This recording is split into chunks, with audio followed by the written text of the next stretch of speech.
Hello friend, नमस्कार। आज मैं आप लोगों को हाइड्रोलिक सिस्टम में जो रिलीफ वाल्व में प्रॉब्लम आते हैं उसके बारे में बताने जा रहा हूँ। एक्चुअली रिलीफ वाल्व में प्रॉब्लम आने से क्या होता है कि सिस्टम काम करना बंद कर देता है। पंप चलता रहेगा, लेकिन अगर रिलीफ वाल्व में प्रॉब्लम है तो पंप का सारा फ्लो रिलीफ वाल्व के थ्रू टैंक में जाने लगेगा, या जो आपने सेटिंग कर रखा है वो सेटिंग रिच नहीं होगा, वो प्रेशर आपको रिच नहीं होगा तो आपका सिस्टम चलना बंद हो जाएगा। या अगर आपका सिस्टम डिजायर्ड प्रेशर से कम मिल रहा है तो सिस्टम चलेगा, स्लोली स्लोली चलेगा, और अगर लोड ज़्यादा रहेगा तो हो सकता है कि सिस्टम चलना भी बंद हो जाए। तो आज हम उसी को डिस्कस करने के लिए आए। तो actually relief valve two types का होता है। एक तो होता है डायरेक्ट एक्टिंग रिलीफ वाल्व, एक होता है balance piston type relief valve.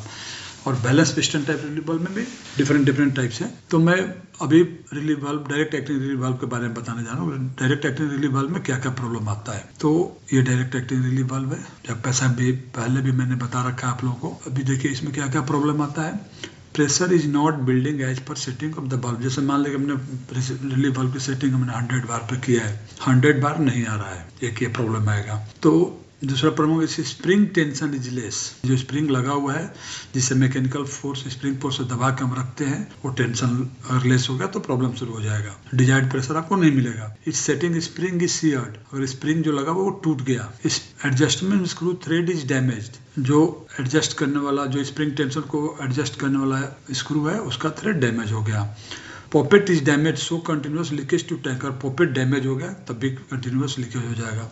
पॉपेट seating is damage. पॉपेट जहाँ पे बैठ रहा है सील करने का, वो सीटिंग डैमेज होगा तब भी प्रॉब्लम शुरू हो जाएगा। Adjustment screw thread is damage. अगर एडजस्टमेंट स्क्रू वाला जो थ्रेड है जिसके ऊपर वो चलता है, अगर वो डैमेज हुआ तब भी प्रॉब्लम हो जाएगा। It's not thread is damage. अभी ये फिगर में बता रहा हूँ। अब देखिए क्या क्या डैमेज हो सकता है। अगर आपका डिजायर्ड प्रेशर रिच नहीं हो रहा है तो क्या होगा, बाई चांस ये स्प्रिंग है, स्प्रिंग का टेंशन कम हो गया, जबकि हमेशा इसको दबा कर रखते हैं कि इसका टेंशन कम हो गया तो प्रॉब्लम करेगा।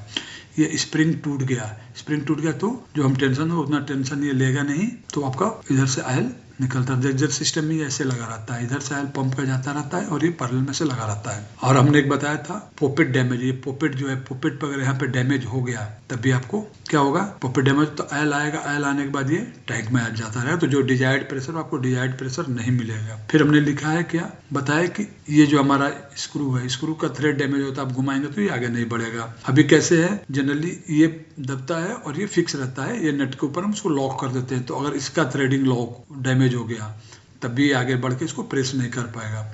ये वाशर भी अगर डैमेज हो गया तब भी प्रॉब्लम आएगा। ये जो हमारा सीट है जिसके ऊपर सील करता है, ये टेपर पोर्शन का सीट का, अगर बाई चांस यहाँ पे भी गड्ढा आ गया कंटिन्यूस चलते चलते, तब भी हमारा ये डिजायर्ड प्रेशर जो भी है रिच नहीं करेगा। तो ये सब डायरेक्ट एक्टिंग रिलीफ वाल्व में ये प्रॉब्लम आपको मिलेगा। अब हम आते हैं बैलेंस पिस्टन टाइप में। अभी बैलेंस पिस्टन टाइप का हमने ये फिगर देख लीजिए, ये balance piston type relief valve है। जैसा कि हमने पहले आप लोग बताया कि बैलेंस पिस्टन क्यों बोलते हैं, तो ये उसका फिगर है बैलेंस पिस्टन रिलीफ वाल्व का।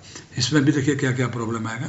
जितना हमको याद है हमने डाला इसमें, pressure is not building as per setting of the valve, it's setting spring is seared, adjustment screw thread is damaged, poppet is damage so continuous leakage to tank, poppet seating is damaged, poppet stuck in the upper side, its orifice is choked due to dust, wrong assembly after dismantling, main spring is damaged। ये mainly इतना problem हम face करते हैं। तो अब हम आ जाते हैं फोटो के ऊपर। ये हमारा फोटो है। अभी देखिए अभी क्या होता है, ये हमारा पॉपेट है, पायलट पॉपेट ये है। नॉर्मल कंडीशन में बैलेंस पिस्टन रिलीफ के इधर से आयल आता है, आने के बाद अब देखिए छोटा सा सुराख है, इससे होते हुए आयल जाता है, जाने के बाद ये हमारा इधर से होते हुए यहाँ तक आता है, यहाँ पे ये सील रहता है। तो ये पॉपेट है। अगर पॉपेट में गड्ढा गिर गया तो क्या होगा, आयल जाएगा तो, लेकिन इधर से हल्का हल्का लीकेज होगा, इधर से होते हुए टैंक में कंटिन्यूस आता रहेगा। तो जो डिजायर्ड प्रेशर हम जितना सेट किया उतना हमको सेट प्रेशर नहीं मिलेगा।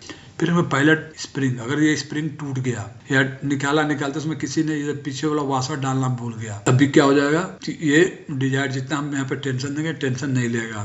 ये थ्रेड डैमेज हो गया, ये इसका थ्रेड डैमेज हो गया, ये मूवमेंट में इसका प्रॉब्लम हो रहा है। ये जो सीटिंग है, एक तो ये डैमेज होगा, ये सीटिंग वाला ये पोर्शन पे जहाँ पे ये सीट होता है, अगर ये पोर्शन डैमेज हो गया, अगर इधर वाला पोर्शन जहाँ से ये सील होता है अगर ये डैमेज हो गया, तो ये क्या होगा, कंटिन्यूस हमारा लीकेज होता रहेगा और जितना हम प्रेशर सेट करेंगे वो प्रेशर नहीं मिलेगा।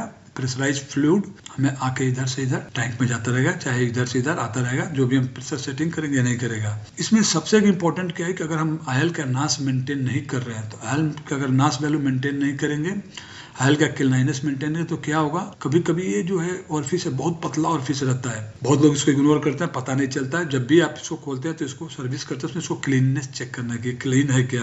अगर आगे कचरा इधर से इधर फैल गया, बैठ गया, तो क्या होगा कि जो आयल आके इधर से इधर जाके इसको बैलेंस पोजीशन में रहेगा, वो नहीं होगा। तो उस कंडीशन में क्या है कि ये परमानेंट लिफ्ट हो जाएगा। जब परमानेंट लिफ्ट होगा, आयल इधर से आके इधर से टैंक में आपका यहाँ से टैंक में जाता रहेगा, कंटिन्यू जाता रहेगा, आपको प्रेशर नहीं मिलेगा। फिर क्या होता है, ये जो मेन स्प्रिंग है, अगर ये स्प्रिंग टूट गया तब भी आपको प्रॉब्लम आएगा। कभी कभी क्या होता है कि जो डिजायर्ड प्रेशर जो हमारा डिसाइड किया हो कि हमारा स्प्रिंग जो हमारा रिलीफ वाल्व है इतना वॉल्यूम के लिए, माने इतना फ्लो के लिए डिजायर्ड है, अगर हमारा उससे कम का हमने सिलेक्शन किया, सिलेक्शन करते समय हमने कंजूसी किया है, सस्ता खरीद लिया जिसकी कैपेसिटी उतनी नहीं है, या कुछ प्रॉब्लम आया, हमने पंप चेंज कर दिया जिसका वॉल्यूम इससे ज़्यादा है, डिलीवरी ज़्यादा है, तो उस कंडीशन में क्या होता है कि जब हम चालू करते हैं तो स्टार्ट करते समय ये आने के बाद ये इसको लिफ्ट कर देता है। लिफ्ट करने के बाद ये स्प्रिंग टेढ़ा मेढ़ा हो जाता है। फिर आप इसको निकालेंगे, सीधा करके डालेंगे, फिर जब चालू करेंगे फिर यही प्रॉब्लम आएगा। तो ये हमको बराबर ध्यान रखना, बाई चांस अगर ऐसा प्रॉब्लम आता है तो ये प्रॉब्लम भी हो सकता है। अभी देखिए यहाँ पे एक बेंट पोर्ट है, अभी ये अगर लोडिंग अनलोडिंग में अगर हमारा ये यूज हो रहा है तो यहाँ पे एक डीसी वाल्व लगा रहता है। और डीसी वाल्व कैसा रहता है, जब इसको सप्लाई रहेगा, सप्लाई नहीं रहेगा तो उस कंडीशन में क्या रहेगा कि इधर से आयल आएगा, इधर वाला आयल इधर से होते हुए इधर टैंक में जाएगा और उस कंडीशन में अनलोड रहेगा। लेकिन जैसे ही यहाँ पे सप्लाई आ जाता है, सप्लाई आने में ये इधर से आयल निकालना बंद हो गया, ये सील हो जाएगा। जब ये सील होगा उस समय जो भी हम सेटिंग लगा के रखते हैं वो सेटिंग के हिसाब से ये काम करेगा। तो कभी कभी ऐसा होता है कि हमारा सिस्टम बंद था, चालू किया, या सडनली प्रेशर आ ही नहीं रहा, कुछ भी प्रेशर शो नहीं कर रहा प्रेशर गेज में, तो हमको सबसे पहले यही चेक करना है कि हमारा जो लोडिंग अनलोडिंग का जो डायरेक्शन कंट्रोल वाल्व है उसमें कुछ इश्यू तो नहीं है। सबसे पहले हमको वही चेक करना है। कभी कभी होता है कि नहीं होता है और इलेक्ट्रिकल जब हम डिस्कस करते हैं तो बोलता है देखिए हमारा सप्लाई तो आ रहा है, तो उस समय क्या होता है कि फिजिकली तो दिखता है सप्लाई आ रहा है, लेकिन जितना वोल्टेज चाहिए उतना वोल्टेज नहीं आ रहा है, तभी स्पूल शिफ्टिंग नहीं होगा। जब स्पूल शिफ्टिंग नहीं हो तो इधर से आयल बंद नहीं होगा। जब आयल बंद नहीं होगा तो आपको ये इसमें प्रेशर जाएगा नहीं।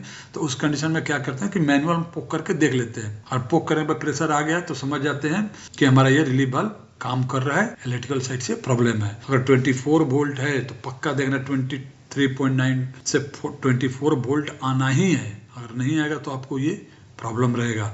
तो फ्रेंड, मैं ये बताने के बाद सोच रहा हूँ कि आप लोग को रिलीफ वाल्व में क्या क्या प्रॉब्लम आती है और उसको कैसे टेक ऑफ करना है, ये सब क्लियर हो जाएगा। तो इसमें सबसे इम्पोर्टेंट क्या होता है कि नास वैल्यू हमको मेंटेन करना रहेगा। नास वैल्यू मेंटेन नहीं करेंगे तब भी इसमें प्रॉब्लम आएगा। यही नहीं, नास वैल्यू में तो सब जगह प्रॉब्लम आएगा, लेकिन मेनली यहाँ पे प्रॉब्लम आएगा। अभी हमने एक वो फिगर बना रखा है, ये पॉपेट देखिए, ये अच्छा पॉपेट का है, वर्किंग पॉपेट का फिगर ऐसा है। ये देख रहे हैं बराबर है, ये पोर्शन जो है, ये पोर्शन जो है हमारा आके यहाँ पे बैठा रहता है, ये यहाँ पे बैठा रहता है। लेकिन अगर ये डैमेज हो तो कैसे डैमेज होगा, ये भी फिगर में बनाया हूँ। देखिए जब ये डैमेज होगा कंटिन्यूस चलते चलते इस टाइप का ये डैमेज हो जाता है, ये स्ट्रेट नहीं रह के हल्का सा ग्रूव बन जाता है।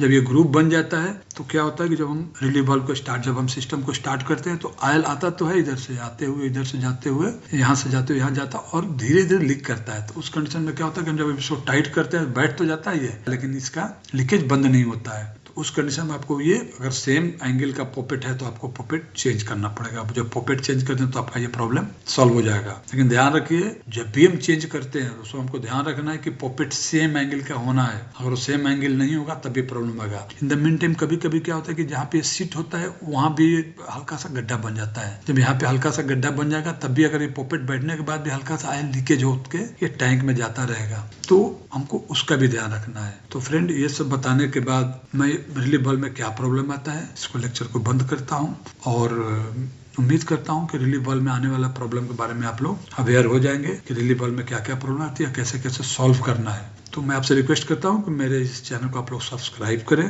तथा देखें, और कुछ भी कंफ्यूजन होता है, कुछ भी प्रॉब्लम आता है तो मैं आप लोग मेरे से पूछिए, मेरे को मेल डालिए, मैं आपको बताऊंगा, या लिंक्डइन में या ऐसे भी पूछ सकते हैं, मैं बताऊंगा। Thank you very much.